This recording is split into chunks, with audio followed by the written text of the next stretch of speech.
في بداية القرن العشرين في واحد الوقت اللي كانت فيه القارة القطبية الجنوبية بحال لوز كبير وكأنك كتكتشف القمر، جا واحد الراجل الاسم ديالو إرنست شاكلتون وقرر دير واحد حاجة ما دارتش من قبل. غادي يعبر القارة القطبية الجنوبية مشيا على الأقدام. هذه ماشي غير رحلة ولكن مغامرة كتغامر فيها بالحياة ديالك.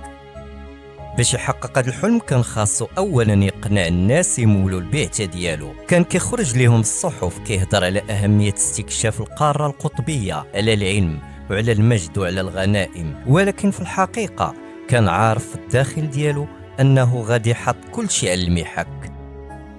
شاكلتون ما كانش جديد على هذا العالم، سبق ليه دار بعثه من قبل ولكن فشلت فشل بسبب الجوع والبرد وقساوة الطبيعة. ورغم هذا الفشل ما استسلمش، بالعكس زاد تشبت بالحلم ديالو. 7 سنين كاملة هو كيوجد وكيخطط تيجمع التمويل، وصبر حتى جا النهار اللي تسناه بزاف. صباح ديال 5 دجنبر 1914 في الهدوء ديال الصباح، 27 رجل كل واحد فيهم عنده مهارة، بحارة، علماء، نجارين وصيادين. الناس عارفين باللي داخلين على مغامرة ما معروفاش فين غادا تسالي. المسافة للقارة القطبية الجنوبية حوالي 1800 ميل بحري، بحر طويل، موج عالي وبارد كيقطع العظم. من الأيام الأولى الطاقم حس باللي هاد الرحلة ماشي سهلة. المحيط كان هايج، الأمواج كتضرب في السفينة بحال اللي باغية تكسرها. كل ما كيقربوا للجنوب كل ما كتولي الطبيعة أكثر قساوة. الجليد بدا كيبان، ألواح كبيرة كتحرك وكتصادم وكتحبس الطريق. تا جا النهار اللي تشدد فيه السفينة وسط الجليد إندورانس ما بقاتش قادرة تحرك، محاصرة وسط لا نهائي ديال البياض. دازت الأيام ولات شهور والجليد ما كيتحركش، بالعكس بدا كيضغط على السفينة. الطاقم كان عايش فوق الجليد في برد كيهبط لدرجات خطيرة، الليل القطبي طويل والظلام كيطول بأسابيع وما كيبان فيه لا نهار لا شمس. وسط هذا الجليد اللامتناهي جا واحد القرار اللي غيبدل كل شيء. شاكلتون جمع الرجال ديالو، ما كانش اجتماع ديال القاده، كان وداع ديال الحلم الاساسي. قال لهم بصوت هادئ ولكن حازم: الرحله الاصليه سالات، ما بقاش عندنا عبور القاره، دابا عندنا هدف واحد فقط، نبقاو احياء. في ديك اللحظه تكسر الحلم اللي جاو عليه من الاف الاميال، ما بقاتش بعثه استكشاف، ولات معركه بقاء. كل الخرائط، كل الخطط العلمية، كل الأحلام ديال المجد تحطت جانبا. شاكلتون كان عارف باللي الطبيعة ربحت الجولة الأولى، واللي ما غاديش يغير الخطة في هذا المكان كيوقع على حكم الموت ديالو. باش يعيشوا كانوا كيصيدوا البطاريق والفقمات، اللحم ديالها كان هو الغذاء الوحيد ومصدر الطاقة، ولكن البرد كان دايما حاضر كيراقبهم وكيتسنى أي لحظة ضعف منهم.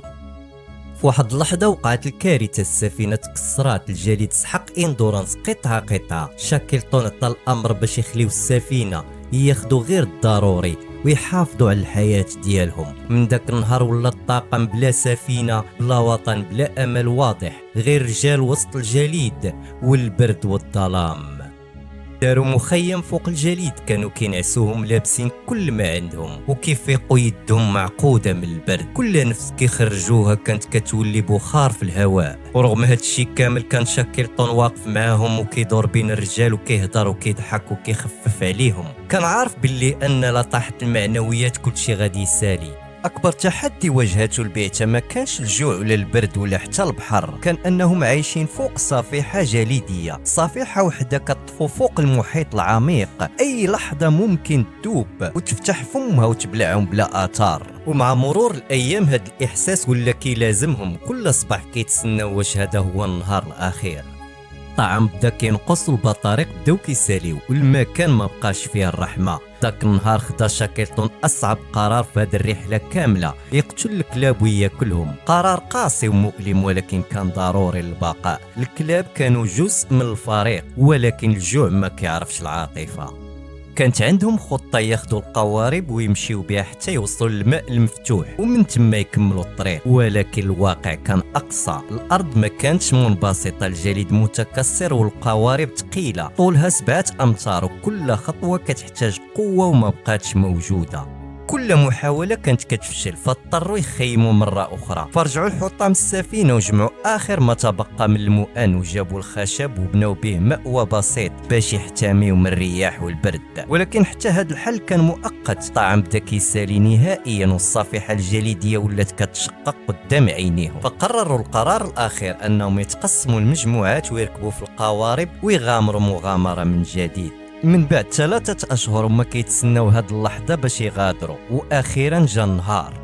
كيتقسم الفريق وكيركبوا في 3 قوارب صغيرة وكيدخلوا للبحر المفتوح. ولكن هاد القوارب ما كانتش مصممة للإبحار في المحيطات، غير نقل الركاب من السفينة اليابسة. ودابا هاد القوارب ولات في وسط أخطر بحر في العالم، الأمواج كتقلبهم وكترميهم الفوق وكترجعهم لتحت، كل موجة كانت كتساوي حياة أو موت. في وسط هاد الشي كامل بان تحدي جديد، وهي أصوات الحيتان القاتلة اللي ضربة وحدة منها تقدر تقلب القارب وتغرقهم في المحيط العميق. كان ضروري خاصهم يوازنوا بين القوارب بدقة، أي حركة خاطئة كتعني النهاية. وبعد كل هاد العذاب وصلوا اخيرا لجزيره إليفنت، ولكن حتى لهنا ما كانش الخلاص. الساحل كله جليد، صفيحه كبيره وما كاين حتى شي بلاصه يهبطوا فيها. بداو كيدوروا على الجزيره كامله كيقلبوا على مكان باش يهبطوا، حتى بعد عناء طويل لقاو شاطئ صغير وهبطوا فيه، واول مره منذ اشهر كينعسوا هما احياء. الجزيرة كانت قاحلة، برد ريح وما فيها حتى شي معالم الحياة. شاكلتون كان عارف الحقيقة أنهم إلا بقاو هنا غادي يموتوا كاملين، فدار قرار أخير أنه يختار 5 من رجال الفريق اللي قادرين يتحملوا أسوأ ما بقي في الرحلة، وخلى الباقي في جزيرة إليفنت هو يوعدهم أنه غادي يرجع. ركبوا في زورق صغير سميتو جيمس كايرد، أكثر من 1300 كيلومتر وسط أخطر بحر في العالم. الأمواج كانت بحال الحيوطة، الرياح كتجلد وجوههم، والماء المتجمد كيغرقهم كل لحظة. كانوا كينعسوا بالتناوب. من بعد أيام طويلة بانت الأرض، وصلوا لجزيرة جورجيا الجنوبية، ولكن هاد المرة من الجهة الغلط.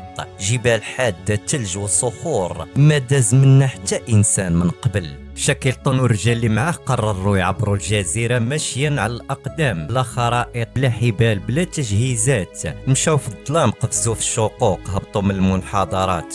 36 ساعة بلا توقف، بلا نوم بلا أكل، حتى سمعوا صوت أخيرا، صوت بشري. وصلوا للنجدة، ولكن القصة هنا ما سالاتش. مازال شاكلتون خاصو يرجع وينقذ الرجال اللي بقاو. العواصف رجعات، الجليد سد الطريق، ولكن شاكلتون ما استسلمش. ومن بعد 4 أشهر من انتظار الفريق، وفي 30 غشت 1916 رجع أخيرا للجزيرة. الرجال كانوا متيقنين أن القائد ديالهم مات. شاكلتون رجع وما مات حتى واحد. 27 رجل دخلوا الجحيم و27 خرجوا أحياء. ما عبروش القارة القطبية وما حققوش الهدف العلمي، ولكن دار حاجة أعظم، أنه ما خلى حتى شي واحد من الفرقة يضيع. بعد 6 سنوات من النجاة رجع مرة أخرى لجزيرة جورجيا الجنوبية، نفس الأرض اللي شهدت أقصى لحظات حياته. رجع باش يبدا رحلة جديدة، حلم جديد، تحدي جديد.